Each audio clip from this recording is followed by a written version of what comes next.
Hi everyone, I'm Michelle. For those of you that don't know me, I am coming to you here once again. Um, I had come to y'all with a live video 4th of July, but my sound didn't work. I sure hope it's working now. Um, for so many years of my life, I can look back now since I've healed tremendously that yes, I was walking around as a dead person. I was not alive. I was not living the life that God had intended me to live here on earth. But now I am. I'm alive and well, and I'm doing great. That's what I wish for all of you that are watching me. Many of you know that I was severely S blank X abused as a child. I never realized this had happened to me. I blocked it out well, very well. It was deep, it was buried deep inside of me. So deep. Who knew that this had happened to me? And it was a total shock in 1995 when it came out. But I'm not going to go into that because you can read it when my book is published. And the title of it is Reappearing Before Her Eyes, the Isabella LeBlanc story. Isabella is me. And in the novel, I was born in New Orleans. So the majority of the book is based on the true events of my life. I would say, yeah, 75% of my novel is true. The other parts that are fiction are mostly like the places of New Orleans where my I started my life. Anyway, I can't wait for it to be published. Okay, where do I begin? My passion is to help all of us in this crazy world we are living in to succeed the way Jesus intended for us to succeed in life. He did not intend for us to just live as a dead person, walking our life, walking around and waiting for him to come back. That's not what he intended. He showed us. He walked this earth and he showed us how to live. But we aren't doing that. We aren't doing that at all. That's my prayer for us is that we realize that and to stop waiting for Jesus to come back on the white horse. I love horses, but stop waiting on that. Live your life now the way He intended for us, all of us, to live. So, most of my life, my emotions was totally frozen. And you'll understand more, like I said, when you read my book. I was such a mess. And I raised my children, my son and my daughter, in all the mess that I was suffering inside of me. And that's where we go, y'all, inside of ourselves to heal. God is there. God is there waiting for us. And the cool thing is I've totally surrendered my life to God. I have I have my dreams that God has given to me, but I don't worry about how they come about in my life. My victories, I don't concern myself with that. I give surrender that to God, and that's where I believe is our true freedom. I haven't spoke much a lot on S blank. X abuse because I wanted everyone to get an idea of who I am as a person and how well I've healed and how I've healed. But my passion is for families and the children that are going through what I lived through as a child. And yeah, I don't have no regrets, and I realize that everything I lived through was meant to happen, and it's made me who I am, and that I am very grateful to God because there was a reason for all of that I went through with myself as a child and then with my son and daughter when they were children. So my passion is to help parents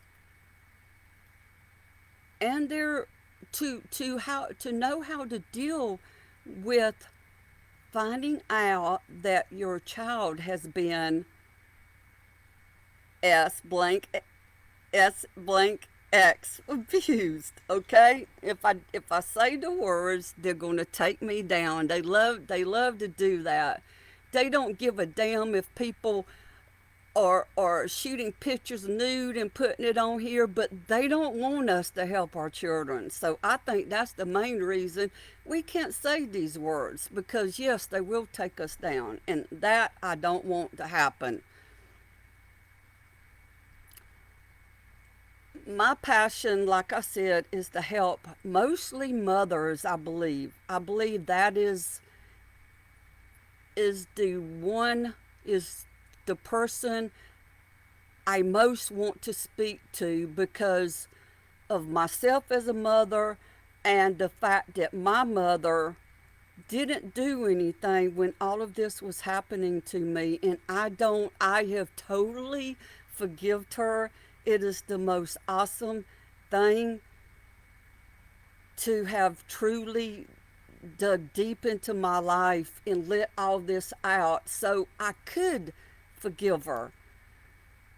And I think my mother, as well as so many other mothers that have their children that are being touched in the wrong way, I can imagine they would blame that on themselves, but man, it don't have nothing to do with who you are and your ability to make your man happy. That don't have a damn thing to do with it. They're sick. And the best thing you can do is to get your little children away and get the hell out. When my book comes out, you'll know what to look for. So that is my passion. I remember I had an amazing friend I worked for back about 10 years ago when I divorced and started living on my own. And we went to a concert, me and my girlfriend. And we were at the Georgia Fairgrounds here in Hiwassee. I totally forget who we were listening to. It was a country singer, and we were standing in the back. There was no seats left by the time we got there, so we were standing in the back, which I preferred that anyway. But when the music came on, my friend started swaying and dancing, and I did that. I tried, to sway and dance and get into the music, but I was so numb back there. One time, God spoke to me through a prophecy in 2000 in a church down in Tallahassee, Florida, where I lived for 5 years. And God spoke to me in a prophecy telling me He wanted me to dance. And so much of the things He said to me, I kept it on the back burner for so many years, just wasting away. There again, just living as a dead person, wasting away my life in my children's life. I would give anything if I could have learned back then what I've learned the last 10 years and how I have finally healed from the most horrific shit that was done to me. I would have been a better mother if I had known what I know now. I would have been such an awesome mother. You know, because all of us, my children, my husband, we would have got through this in a most amazing way. So that, I believe, is my passion, to get the attention of young women that have children, because there are a lot of our children being abused, y'all. It is horrific. And so I didn't feel free to dance. But over the last 10 years, oh my God, I have let loose and I love dancing by myself. It is the most remarkable thing that I have done these last 10 years, and especially the last 5 years. I don't have no problems moving now because my emotions have unfroze in a most beautiful way. And again, I'm going to keep saying this to y'all. It's all about our emotions. Christianity actually wants us to dismiss our emotions and, don't worry about how you feel. Just trust God. Have faith in God. It'll be all right. That's what I heard all of my life. And I have had, now don't get me wrong, I'm not bashing churches in itself actually, because I have had some great pastors.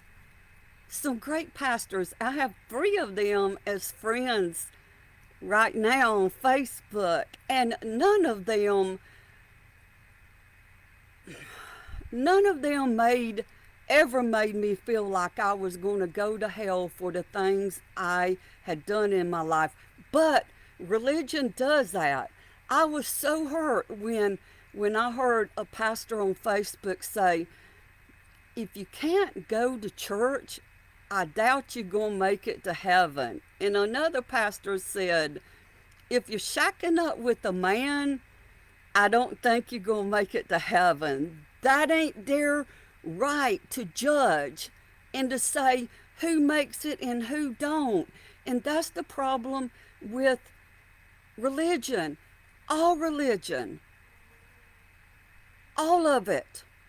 God never intended for us to have religion. Religion was started, I believe, the second they crucified Jesus on the cross. And then he rose again. And God turned over to the world in the hands of Satan. And again, it's distorted. We are taught the wrong impressions of Satan and hell. And I think, when I first realized that God does not send us, what our sin, okay, I'm not going to say God sends us to hell. I'm going to make it the way it is, the way people understand, especially in Christianity. Our sins don't cause us to go to hell.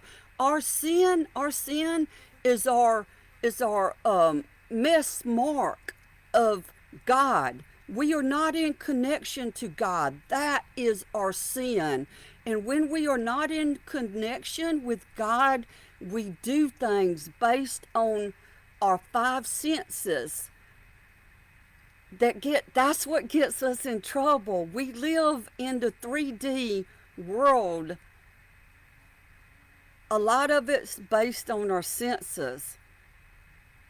I thank God that I have connected spiritually and that I truly understand what God really meant for us to walk in the spirit and not in the flesh. Is the most beautiful thing. And our emotions show us how we're feeling shows us what we're thinking about, because most of the thoughts that were just flying and flying through my mind, there was so many of it. It was hard to understand what exactly were my thoughts because there were so many of them. So our emotions guide us and they show us, and it helps us to dig inside of ourselves through meditations. And then again, you can Google it, go to YouTube, and you can find all kinds of meditations. And you don't have to worry about opening yourself up to the devil when you go into a meditation. That is Satan's injection into religion that that keeps us in fear. God never intended for us to be in all this fear. And so when I finally was able to let loose of my fear of opening myself up to the so-called devil, I flourished. I have flourished these last 5 years. And you'll have to again read my book. I went through hell to get up to where I am living now. And that's what I can't wait for all of y'all to understand. I didn't just I didn't just appear up here. It was all through my thought processes and letting my emotions guide me. So that's what I wanted. I think I've gone to it through this in a different perspective from what I did Friday night. But I'm going to say some of the things now that I said on Friday night. I was born with a heart defect. I almost had to have open heart surgery as a kid. My family, I can picture my maternal grandmother getting all her church family praying for me that I wouldn't have to have open heart surgery, and God heard those prayers. And I lived a very active life, very active. I was a tomboy. I climbed trees. I went out and played in the creek. We used to go in the creek and pull the rocks up, which I'm sure many of y'all have done, and found the crawdads. And I pictured them as lobsters, but they ain't lobsters. And we built tree forts. We rode bicycles and played King of the Mountains and um, cops and robbers. And we would do that on our bikes. But anyway, I had a great active childhood. I played sports in high school. I was very good in softball and basketball, but I didn't follow through with that. Anyways, so okay, I'm living my life as a child and adult, and I was shocked in 1995 when I learned that my son and daughter had been molested by a family member. And you'll have to read my book to find out about that. I'm not going to go into that here because I'm speaking of positive things that came out of the shit we all went through as a family. So in 1995, all that stuff I buried so carefully. And I believe God helped me do that. I believe that that was part of God's plan to help me get through to until where I am today, to when I could really heal. So all that started coming up in 1995, and I become psychotic. And I did some crazy things for a day or two, but thank God, God got me out of that too. He is so faithful to us. And so, fast forward to 2006 is when the flashbacks of my childhood started coming out.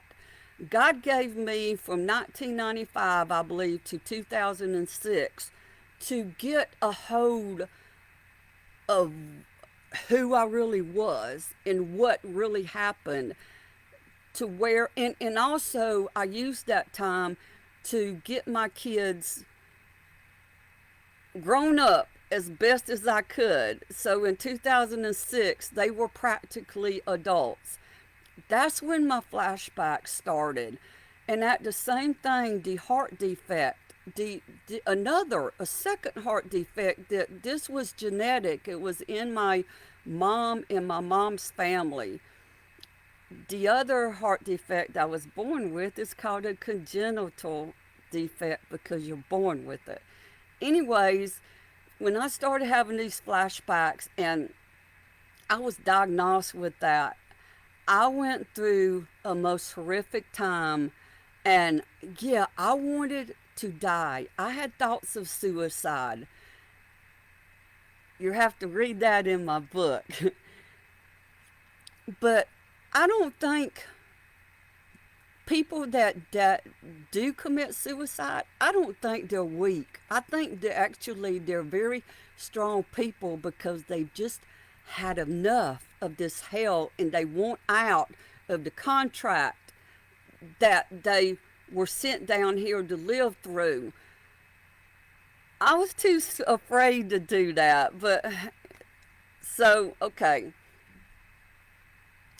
So I have two heart procedures in 2000 and 2008 as all these flashbacks were coming out. And as the years rolled by, I had a passion to find the truth of what happened to me, and God granted that to me. I wanted to know what happened, but I was still living from 2006 to 2015 with my emotions frozen, and that's what I consider walking around dead. I wasn't alive.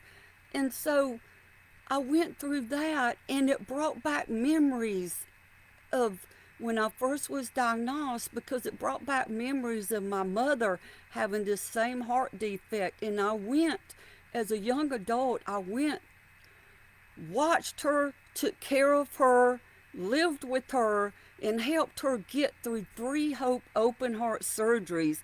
And she did not do well at all. A lot of it had to do because of her addiction to prescription drugs. So I'm trying to paint you a picture of how I was when I got to this community where I've lived the last 7 years, I believe. The last 5 of those years I've lived up here on this beautiful mountain.